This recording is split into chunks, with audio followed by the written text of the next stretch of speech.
વિદ્યાર્થી મિત્રો, Vande Mataram. Active passive વોઇસમાં આપણે પૂર્ણ ભૂતકાળ પૂરો કર્યો. પૂર્ણ ભૂતકાળ પછી હવે આવે છે પૂર્ણ ભવિષ્યકાળ. મિત્રો, પૂર્ણ ભવિષ્યકાળ અને પરફેક્ટ મોડલ ઓક્ઝિલિયરીઝ, આ કદાચ નામ તમને વિચિત્ર લાગશે, પણ જ્યારે આપણે કાળમાં પૂર્ણ ભવિષ્યકાળ શીખાને ત્યારે આ પરફેક્ટ મોડલ ભેગું જ શીખેલા છીએ આપણે. તો એક્ટિવ પેસિવ વોઇસમાં પણ આપણે સાથે જ શીખવાના છીએ. તો જો પેલા આપણે એ વિચાર કરીએ આપણે કે પૂર્ણ ભવિષ્યકાળમાં શું આવશે અને પરફેક્ટ મોડલમાં શું આવશે. તો મિત્રો યાદ રાખજો કે પૂર્ણ ભવિષ્યકાળ એમાં આવશે શેલ કે વિલ પ્લસ હેવ પ્લસ ભૂતકૃદંત, અને પરફેક્ટ મોડલમાં એટલે કે પૂર્ણ સહાયકારક ક્રિયાપદ એમાં આવશે સહાયકારક ક્રિયાપદ તરીકે could, would, should, might, must અને પ્લસ હેવ પ્લસ ભૂતકૃદંત. અને જો પેસિવ વોઇસની વાત કરીએ મિત્રો, તો પેસિવ વોઇસ તો બેનું સરખું જ રહેવાનું છે, એટલે આપણે તેના એક્ટિવ પેસિવ વોઇસ સાથે જ શીખવાના છીએ. તો ચાલો આપણે હવે રચના હકારથી સ્ટાર્ટ કરીએ. પહેલા આપણે હવે તો મિત્રો રચના હકાર એક્ટિવ અને પેસિવ બંને લખ્યા બાદ હવે એક્ઝામ્પલ નંબર 1 જોઈએ. Example number 1, active voice. Students will have completed the project. Students કરતા પછી સહાયકારક ક્રિયાપદ તરીકે આવ્યું will અને હેવ પ્લસ ભૂતકૃદંત અને કર્મ છે પ્રોજેક્ટ. પેસિવ વોઇસ કરવું હોય તો કર્મને આગળ લઈએ આપણે, તો ધ પ્રોજેક્ટ. મિત્રો જો મોટામાં મોટી આ કાર્યની ખાસિયત એ છે કે આમાં છે ને સહાયકારક ક્રિયાપદ પણ એમને મૂકી દેવાનું, હેવ પણ એમને મૂકી દેવાનું અને બીન પ્લસ ભૂતકૃદંત, એટલો જ ફેર. એટલે આપણે શું વાત કરી આની પહેલા, પૂર્ણ ભૂતકાળ સૌથી સહેલો કાળ, તો બસ એના જેવો જ સાવ સમકક્ષ આ કાળ પણ એટલો જ સહેલો છે. તો આગળ મૂકી ધ પ્રોજેક્ટ, પછી વિલ હેવ એમને મૂકી દેવાનું અને બીન પ્લસ ભૂતકૃદંત મગજમાં રાખવાનું થાય. The project will have been completed by students. પૂરું. એક્ઝામ્પલ નંબર 2 જોઈએ. You should have helped that poor person. કે તમારે તે ગરીબ વ્યક્તિને મદદ કરવાની જરૂર હતી. આ ટોપિક એ કહેવાય કે કોઈ ક્રિયા કરવાની જરૂર હતી પણ પૂરી થઈ શકી નહીં. તો યુ કરતા આવી ગયું, સહાયકારક ક્રિયાપદ તરીકે should આવ્યું, have પ્લસ ભૂતકૃદંત ને કર્મ છે that poor person. તો કર્મ આગળ લઈએ, that poor person, should નું should એમ નામ, have નું have એમ નામ અને મૂકવાનું been પ્લસ ભૂતકૃદંત. તો that poor person should have been helped by you. બસ પૂરું. એક્ઝામ્પલ નંબર 3 જોઈએ. I will have started a new business by next year. કે આવતા વર્ષ દરમિયાન મેં નવો બિઝનેસ શરૂ કર્યો હશે. કર્મ છે a new business આગળ લઈએ, a new business will have એમને મૂકી દઈએ, been પ્લસ ભૂતકૃદંત. તો new business will have been started by me by next year. Example number 4 અને લાસ્ટ. મિત્રો ખાસ ધ્યાન રાખજો, આ પરફેક્ટ મોડલ ઓક્ઝિલિયરીઝ, આ એનું એક્ઝામ્પલ લખીએ જો આપણે. had you run fast, કે જો તમે ઝડપથી દોડ્યા હોત તો. you could have caught the bus, તો તમે બસ પકડી શક્યા હોત. હવે જો આપણે could have caught છે ને, આપણે એ વાક્યનું પેસિવ વોઇસ કરવાનું થાય આપણે. તો પેલું વાક્ય એમને મૂકી દઈએ આપણે કે had you run fast, કે જો તમે ઝડપથી દોડ્યા હોત તો. તો હવે જોઈએ આપણે કે યુ કરતા could સહાયકારક ક્રિયાપદ, have પ્લસ ભૂતકૃદંત અને the bus છે કર્મ. તો had you run fast, પછી the bus કર્મ આગળ, the bus could have been caught by you. તો આને કહેવાય પરફેક્ટ મોડલ ઓક્ઝિલિયરીઝ નું વાક્ય. તો આ થઈ આપણી રચના હકાર. મિત્રો રચના હકાર જોયા બાદ રચના નકાર તો સાવ સહેલી પડશે, કારણ કે માત્ર ને માત્ર સહાયકારક ક્રિયાપદ પછી નોટ આવશે, તો નોટ એમને મૂકી દેવાનું બસ. રચના લખી લઈએ પહેલા આપણે અને હવે જોઈએ example number 1. Example number 1, active voice. he will not have completed that work before Diwali comes. જોજો બરાબર, before Diwali comes, before ની બાજુમાં સાદો વર્તમાનકાળ આવે. આ સાદા પૂર્ણ ભવિષ્યકાળની નિશાની કહેવાય. જો એટલે આનું આપણે પેસિવ વોઇસ કરીએ આપણે. that work will not have been completed by him. જો આગળ કર્મ કયું આવી ગયું, that work, પછી will not નું will not એમ નામ અને have પ્લસ been પ્લસ ભૂતકૃદંત. that work will not have been completed by him. અન્ય શબ્દો એમને મૂકી દેવાના, before Diwali comes. પૂરું. નોટ નો ફેર પડ્યો ખાલી જો. એક્ઝામ્પલ નંબર 2 જોઈએ. Meena will not have prepared sweets, કે મીનાએ સ્વીટ્સ તૈયાર કરેલી હશે નહીં. સાવ સિમ્પલ છે, બહુ ચર્ચા નથી કરતા. કર્મ આગળ લઈએ અને યાદ રાખજો કર્મ ક્યાં હશે, તો ભૂત કૃદંત પછી કર્મ હશે. તો ભૂત કૃદંત પછી શું આપેલું છે, તો કે સ્વીટ્સ આપેલું છે, તો સ્વીટ્સ ને આગળ લઈએ. સ્વીટ્સ will not have એમનામ અને બીન પ્લસ ભૂત કૃદંત એટલે બીન પ્રિપેર્ડ, બાય પ્લસ કરતાનો કર્મ બાય મીના. એક્ઝામ્પલ નંબર 3 અને last. had he not helped me, કે જો તેણે મને મદદ ન કરી હોત તો I could not have scored good marks, તો હું સારા માર્ક્સ સ્કોર કરી ન શક્યો હોત. તો મિત્રો જુઓ આમાં બે વાક્ય કર્મ જુઓ. પહેલા વાક્યમાં મી કર્મ અને બીજા વાક્યમાં ગુડ માર્ક્સ કર્મ. તો પહેલું વાક્ય પૂર્ણ ભૂતકાળનું થાય અને બીજું વાક્ય પરફેક્ટ મોડલનું થાય. તો જો બે કર્મ છે આમાં, બે વાક્યમાં કર્મ, તો બેનું વોઇસ ચેન્જ કરવું પડશે આપણે. તો પહેલાનું કરીએ આપણે. તો હેડ, હવે આપણે કર્મ મી છે એનો આઈ કરીએ. તો હેડ આઈ નોટ, પછી બીન પ્લસ ભૂત કૃદંત, બીન હેલ્પડ, બાય પ્લસ કરતાનો કર્મ બાય હિમ. તો had I not been helped by him, કે જો મને તેના દ્વારા મદદ ન કરવામાં આવી હોત તો. હવે બીજા વાક્યનું પેસિવ વોઇસ કરીએ. એમાં કર્મ છે ગુડ માર્ક્સ, તો ગુડ માર્ક્સ પછી could not have એમને મૂકી દેવાનું છે. તો good marks could not have been scored by me. જો બે વાક્યમાં કર્મ હોય ને તો બેના પેસિવ વોઇસ કરવાનું ધ્યાન રાખવાનું. તો પહેલું વાક્ય પૂર્ણ ભૂતકાળનું અને બીજું વાક્ય થાય પરફેક્ટ મોડલનું. વિદ્યાર્થી મિત્રો, રચના નકાર જોયા બાદ હવે જોઈએ રચના પ્રશ્નાર્થ. પ્રશ્નાર્થ રચના મતલબ સહાયકારક ક્રિયાપદ આગળ આવશે, બાકી તો આપણને ખબર જ છે. તો પહેલા આપણે રચના લખેલી એક્ટિવ પેસિવ વોઇસ અને પછી જોઈએ આપણે એક્ઝામ્પલ નંબર 1. તો example number 1 active voice. will he have finished his work by 5 pm, કે શું 5 વાગ્યા દરમિયાન તેને પોતાનું કામ પૂરું કરી લીધું હશે. તો સહાયકારક ક્રિયાપદ આગળ આવ્યું કે નહીં, તો સહાયકારક ક્રિયાપદનું સહાયકારક ક્રિયાપદ એમને મૂકી દે. પેલા will નું will, પછી કર્તા જગ્યાએ કર્મ મૂકી દે. તો કર્મ છે આપણું his work. કર્મ ક્યાં હોય, તો કે ભૂત કૃદંત પછી હોય. તો will his work, પછી હવે ભેગું રાખવાનું have been પ્લસ ભૂત કૃદંત. તો will his work have been finished by him, અને અન્ય શબ્દ છે by 5 pm, 5 વાગ્યા દરમિયાન એમને મૂકી દઈએ આપણે. Example number 2.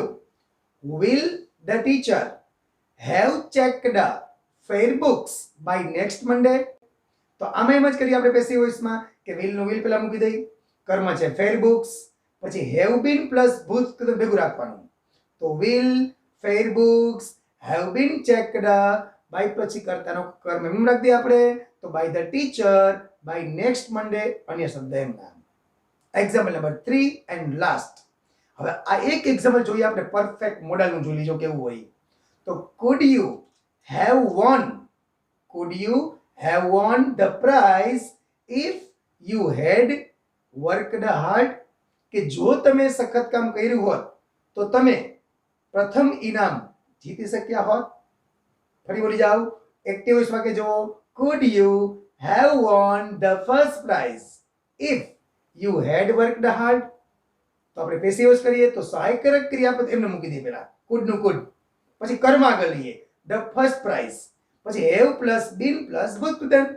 તો could the first prize have been won by you.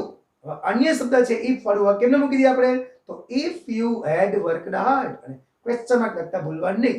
તો બસ આ રચનાથી આપણી પ્રશ્નાર્થ. વિદ્યાર્થી મિત્રો, હવે રચના જોઈએ આપણે who વાળી. who નું by whom આપણે બધા જ કાર્ડમાં કરતા આવીએ છીએ, આમાં પણ કરવાનું જ છે. તો પહેલા આપણે રચના આપણે એક્ટિવ પેસિવ લખી લઈએ અને ત્યારબાદ જોઈએ example number 1. Active voice example number 1. who will have decorated this house by next Diwali, કે આવતી દિવાળી દરમિયાન આ ઘરને કોણ શણગારશે અથવા તો આ ઘરને કોણે શણગાર્યું હશે. બરાબર.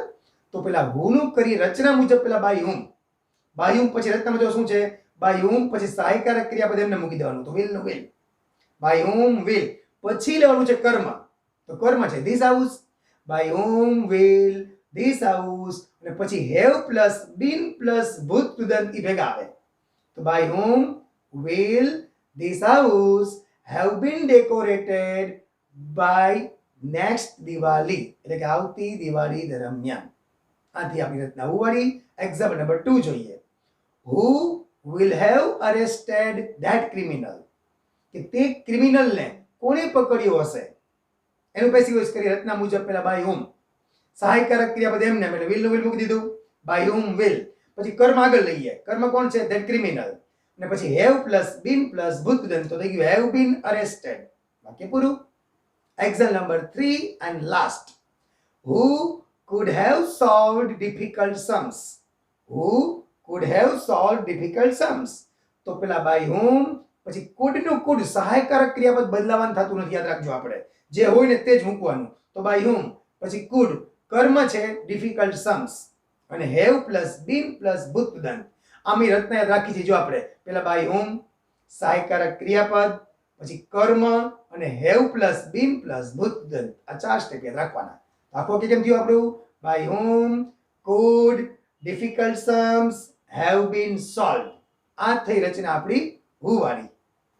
ડિયર સ્ટુડન્ટ્સ, who ની રચના જોયા બાદ હવે જોઈએ આપણે રચના what વાળી. what માં ખબર જ છે આપણને કે જેમ who માં કર્તા ના હોય એમ what માં કર્મ ના હોય, એટલે આ રચના તમારે જુદી યાદ રાખવી પડે. તો પહેલા આપણે એક્ટિવ પેસિવ ની રચના લખી લઈએ, ત્યારબાદ જોઈએ એક્ઝામ્પલ નંબર 1.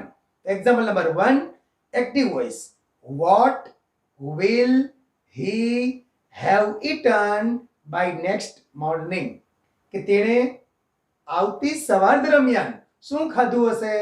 તો રચના જો પેલા what નો what મૂકી દઈ, પછી will have been plus ભૂતગૃદંત. આમાં કર્મ આગળ લેવાની વાત છે જ નહીં કાંઈ.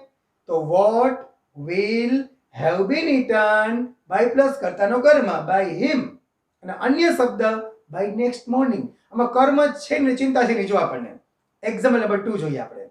what will the teacher have taught in the class by next week? કે આવતા અઠવાડિયા દરમિયાન ટીચરે ક્લાસમાં શું શીખવ્યું હશે? તો what નો what પછી સહાયકારક ક્રિયાપદનું સહાયકારક ક્રિયાપદ will એમને મૂકી દઈએ આપણે. what will પછી રચના મુજબ have been plus ભૂતગૃદંત. તો what will have been taught by plus કર્તાનો કર્મ મૂકી દઈએ પહેલા અને પછી એને શબ્દ તો by the teacher અને by next week અને in the class by next week જે કાંઈ હોય ને એ શબ્દો એમને મળીએ. તો જવાબ શું થયો આપણો? what will have been taught by the teacher in the class by next week. Example number 3 and last. what may જો સહાયકારક ક્રિયાપદ બધે will લીધું આપણે, એમાં may લઈ આવતે હવે. what may your father have given to you as a birthday gift? કે તમારા પિતાજીએ તમને બર્થડે ગિફ્ટ તરીકે શું આપેલું હશે? મેં શક્યતા બતાવે. જો આનું આપણે પેસિવ વોઇસ કરીએ તો પહેલા what નો what એમને મૂકી દઈ. રચના મુજબ સક્રિય એટલે સહાયકારક ક્રિયાપદ, તો એ જે હોય તે મૂકવાનું. તો may નું may એમને મૂકી દઈએ. તો what may પછી have been ભૂતગૃદંત. તો શું આવે? have been given by plus કર્તાનો કર્મ by your father to you. અન્ય શબ્દો છે એમ પણ ચાલે અને સજીવ કર્મ છે એમ પણ ચાલે. જો તો what may have been given to you ત્યાં પણ ચાલશે, યાદ રાખજો. અને by your father to you પણ ચાલશે, એમાં ચિંતા બહુ ના કરતા. અને as a birthday gift એ અન્ય શબ્દો છેલ્લે એમના મૂકી દે. તો આ રચના થઈ આપણી what વાળી. ડિયર સ્ટુડન્ટ્સ, હવે જોઈએ રચના આપણે when, where, why, whom અને how વાળી. આપણે વાત કરીએ એમ કે રચના સરખી જ છે બધી. આપણે માત્ર 3 એક્ઝામ્પલ લખશું બધામાં. તો પહેલા આપણે રચના લખેલી એક્ટિવ પેસિવ ની, ત્યારબાદ જોઈએ example number 1. Example number 1 active voice. when will she have prepared lunch for you?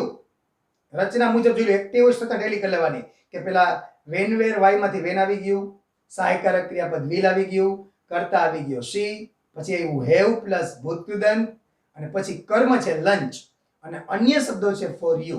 આ રચના રેડી થઈ ગઈ આપણી. હવે આપણે આને પેસિવ વોઇસ કરીએ તો when નું when એમને મૂકી દેવાનું. ખબર જ છે આપણે WH વર્ડ ને કાંઈ સ્ટડી કરવાની છે નહીં, જ્યાં હોય ત્યાં જ મૂકવાનું. સહાયકારક ક્રિયાપદ ને પણ કાંઈ આપણે હલાવવાનું થતું નથી. તો when નું when એમનામ, will નું will એમનામ, કર્તા કર્મના સ્થાન ફેરવાના. બસ આ તો હાયલું જ આવે વર્ષોથી. એટલે when will lunch અને have plus been plus ભૂતગૃદંત આ ભેગું રાખવાનું. તો when will lunch have been prepared by her for you? Example number 2 જોઈએ. Where will they have started a new factory by next year? કે આવતા વર્ષ દરમિયાન તેઓએ નવી ફેક્ટરી ક્યાં શરૂ કરી હશે? તો પેલા જેવું જ છે, વેરનું વેર એમ નામ, સહાયકારક ક્રિયાપદ will એમ નામ અને કર્તાની જગ્યાએ કર્મ ઈ ફેરવી નાખીએ આપણે બે. તો કર્મ આગળ આવી જાય a new factory અને have plus been plus ભૂત કૃદંત ભેગું રાખી દઈ તો have been started. by plus કર્તાનો કર્મ by them, અન્ય શબ્દ by next year. પૂરું. Example number 3 and last. How will Chintu have solved this problem? કે ચિંટુએ આ પ્રોબ્લેમ કેમ સોલ્વ કર્યો હશે? આમ હોમ વાળું પણ ચાલે, બરાબર વાત થઈ ગઈ. આપણે વાય વાળું પણ આમ જ આવે. આપણે હાવનું હાવ રાખી દઈ, સહાયકારક ક્રિયાપદ will પણ એમ રાખી દઈ. તો હાવ will કર્મ કર્તાના સ્થાન બદલી લઈએ આપણે. તો this problem આગળ લઈ લઈએ આપણે. તો how will this problem have been plus ભૂત કૃદંત ભેગું રહે તો have been solved અને by Chintu. આ થઈ આપણી when, where, why, how અને whom વાળી રચના. વિદ્યાર્થી મિત્રો, હવે જોઈએ રચના આપણે how many, how much, whose ને which વાળી. પેલા રચના લખી લઈએ આપણે. Example number 1 active voice. How many sentences will you have written by tomorrow? કે આવતીકાલ દરમિયાન તમે કેટલા વાક્યો લખેલા હશે? તો how many એમને મૂકી દઈ. ભેગું નામ છે sentences એ પણ નામ રાખી દેવાનું. તો how many sentences આવી ગયું એમ નામ. પછી સહાયકારક ક્રિયાપદ એમને મૂકી દેવાનું, will પણ એમને મૂકી દો, મતલબ કે how many એમને મૂકી દેવાનું. પછી નામ એમને મૂકી દેવાનું, સહાયકારક ક્રિયાપદ એમને મૂકી દેવાનું અને have પણ એમને મૂકી દેવાનું. હવે જોડી દો been પ્લસ ભૂત કૃદંત અને by પ્લસ કર્તાનો કર્મ. તો આખું વાક્ય આપણું આમ થશે. How many sentences will have been written by you અને by tomorrow? આ એક્ઝામ્પલ નંબર 1 આપણું. એક્ઝામ્પલ નંબર 2 જોઈએ. How much money will they have spent in the fair? કે તેઓએ મેળામાં કેટલા રૂપિયા વાપર્યા હશે? તો આની જેમ જ પેલા how many, how much એમ નામ, પછી money એમ નામ મૂકી દઈએ, will નું will એમ નામ, have નું have એમ નામ. હવે પછી મૂકીએ been પ્લસ ભૂત કૃદંત. મિત્રો એક જ વસ્તુ યાદ રાખવાની છે કે ભૂત કૃદંતની આગળ been આવવું જોઈએ. બસ આ એક સનાતન સત્ય વાક્ય આ કાળનું થાય, યાદ રાખજો ખાસ. How much money will have been spent by them in the fair? છે કે નહીં? જો સાહેબ લાસ્ટ એક્ઝામ્પલ. which topics, પેલા which નું which એમ નામ, પછી નામ આવી ગયું નામ. એક્ટિવ શબ્દ જો પેલા wh વર્ડ, પછી નામ ટોપિક્સ, સહાયકારક ક્રિયાપદ will, પછી કર્તા લઈએ the teacher, પછી have પ્લસ ભૂત કૃદંત તો have અને આવશે taught. which topics will the teacher have taught by next Monday? તો which topics એમને મૂકી દઈએ પેસિવ વોઇસમાં, સહાયકારક ક્રિયાપદ એમને મૂકી દઈએ આપણે, have been ભૂત કૃદંત તો which topics will have been taught by the teacher by next Monday. અન્ય શબ્દ જે હોય તેમને મૂકી દેવાના. તો અહીંયા પૂરી કરી આપણે how many, how much, whose અને which વાળી રચના. વિદ્યાર્થી મિત્રો, એક્ટિવ માંથી પેસિવ શીખ્યા બાદ હવે આપણે ધોરણ 11-12 માં ખાસ જોવાનું છે, કારણ કે ધોરણ 10 સુધી તો પેસિવ માંથી એક્ટિવ ઓછું આવે છે, પણ 11-12 ધોરણમાં આવે છે ખાસ. અને એના સિવાય કોમ્પિટિટિવ એક્ઝામમાં પણ પેસિવ માંથી એક્ટિવ પૂછવાની શક્યતા ખરી. એટલે આમાં આપણે કઈ રચના લખવાની જરૂર છે નહીં. રચના તો આગળ લખી એમ જ છે. આપણે રચના પેલા પેસિવ વોઇસની આપેલી હોય અને એમાંથી આપણે એક્ટિવ વોઇસ જોવાની વાત છે. તો એક્ઝામ્પલ નંબર 1 જોઈએ આપણે. Active passive will have been taught to us by the teacher. કે એક્ટિવ પેસિવ વોઇસ અમને ટીચર દ્વારા શીખવામાં આવ્યું હશે. તો બાય પ્લસ કર્મને આગળ લઈએ આપણે તો એમાં આવશે ધ ટીચર. હવે સહાયકારક ક્રિયાપદ એમને મૂકી દઈએ આપણે. જો મૂળ બેઝિક કન્સેપ્ટ કયો છે કે પેસિવ વોઇસમાં બીન હોય અને એક્ટિવ વોઇસમાં બીન ના હોય. તો the teacher will have taught.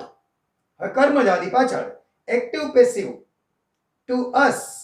બસ પૂરું. તો આ કેમ થઈ ગયું આપણું? The teacher will have taught active passive to us. Example number 2 જોઈએ. હવે એક એક્ઝામ્પલ એવું જોઈએ આપણે પરફેક્ટ મોડલનું.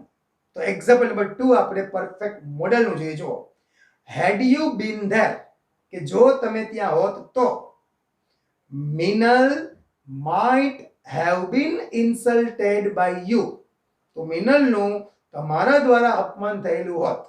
મતલબ તમે ત્યાં હતા પણ નહીં અને અપમાન કર્યું પણ નહીં. આવો કન્સેપ્ટ આ કાર્યનો હોય. આપણે તેનું એક્ટિવ વોઇસ કરીએ તો પહેલું વાક્ય કર્મ છે નહીં એટલે એમને મૂકી દીજો આપણે had you been there. હવે આપણે પાછળના વાક્યનું પેસિવ વોઇસ માટે એક્ટિવ વોઇસ કરીએ આપણે. તો બાય પ્લસ કર્મ કોણ છે? યુ છે. એને આગળ લઈએ આપણે. તો યુ might have insulted અને મિનલ કરતા કર્મના સ્થાન બદલી ગયા. પૂરું. એક્ઝામ્પલ નંબર 3 જોઈએ. જો આપણે પેલા બે વાક્ય હકાર જોયા, હવે આપણે પ્રશ્નાર્થ જોઈએ. Example number 3, will this car have been colored by him? આપણે કાંઈ ફેર ના પડે, આપણે તો એક જ કામ કરવાનું છે, કરતા કર્મના સ્થાન બદલાવીએ અને બિન કાઢ નાખવાનું. તો will નું will ને મૂકી દઈએ આપણે. હવે this car કર્મ છે, અહીંયા આપણે બાય પછીનો કર્મ છે ને કરતા બનાવીને આગળ લઈ લઈએ આપણે. તો બાય him છે એનું he કરીએ આપણે. તો will he. હવે have પ્લસ ભૂત ટુદંત એમને મૂકી દેવાનું છે. તો will he have colored this car? શું તેણે આ કારને કલર કર્યો હશે? Example number 4. હવે એક આપણે who વાળું જોઈ લઈએ આપણે. સ્વાભાવિક છે કે who વાળું પેસિવ વોઇસ આગળ લેવું હોય તો પેલા by whom તો આવે છે એમાં. તો by whom will the project have been completed by tomorrow? કે આવતીકાલ દરમિયાન પ્રોજેક્ટ કોના દ્વારા પૂરો થયેલો હશે? તો આમાં તો રચના જોવી પડે આપણે. તો પેલા by whom નું કરીએ who, પછી સહાયકારક ક્રિયાપદ will નું will એમ નામ who will have પ્લસ ભૂત કૃદંત. જો પેસિવ વોઇસમાં યાદ રાખો બધામાં હતું કે સહાયકારક ક્રિયાપદ plus have plus been plus ભૂત કૃદંત. તો આમાં બધામાંથી બિન કાઢી નાખશું આપણે. તો who will have completed the project by tomorrow. Clear? હવે એક વાક્ય એવું લઈએ આપણે કે પેસિવ વોઇસનું વાક્ય હોય અને બાય પ્લસ કર્તાનો કર્મ ના આપ્યો હોય તો યોગ્ય કર્તા મૂકીને વાક્ય બનાવીએ આપણે. Example number 5 and last. This naughty student must have been punished in the school. કે આ નોટી બોયને, નોટી સ્ટુડન્ટને, તોફાની છોકરાને શાળામાં સજા થયેલી જ હોવી જોઈએ. હવે આમાં બાય પછી કર્તાનો કર્મ આપ્યો નથી. તો આપણે વિચારવાનું કે છોકરાને શાળામાં સજા કરવાની ક્રિયા કરે કોણ? સ્વાભાવિક છે ટીચર અથવા પ્રિન્સિપાલ. તમે યોગ્ય કર્તા તરીકે ધ ટીચર પણ ચાલશે ને ધ પ્રિન્સિપાલ પણ ચાલશે. તો ધ ટીચર આગળ આવી ગયું. હવે જે કર્મ તો ધીસ નોટી સ્ટુડન્ટ એ વજહ પાછળ. તો બાય પછી કર્તાનો કર્મ નહોતો આપ્યો તો યોગ્ય કર્તા લીધો આપણે ધ ટીચર. સહાયકારક ક્રિયાપદ પ્લસ હેવ પ્લસ ભૂત કૃદંત એમને મૂકી દઈએ આપણે. તો the teacher must have punished this naughty student in the school. આ થઈ ગયું પેસિવ માંથી એક્ટિવ. બાય પ્લસ કર્તાનો કર્મ નહોતો આપ્યો તો ધારીને આગળ લીધો. તો મિત્રો અહીંયા આપણે આપણા કાર્ડના એક્ટિવ પેસિવ પૂરા કરીએ. પણ યાદ રાખજો એક્ટિવ પેસિવ ટોપિક અહીંયા પૂરો થતો નથી. આના સિવાય આપણે હજી પણ અમુક પ્રકારના એક્ટિવ પેસિવ શીખવાના છીએ. એ ખાસ આપણને 11 12 માં કામ લાગે છે. એ શીખવા પડશે. બરાબર? આપણે તો અહીંયા આપણે આપણું પૂર્ણ ભવિષ્યકાળ અને પરફેક્ટ મોડલ ઓક્ઝિલિયરીઝ આ કાર્ડ પૂરો કરીએ. વંદે માતરમ. ભારત માતા કી જય.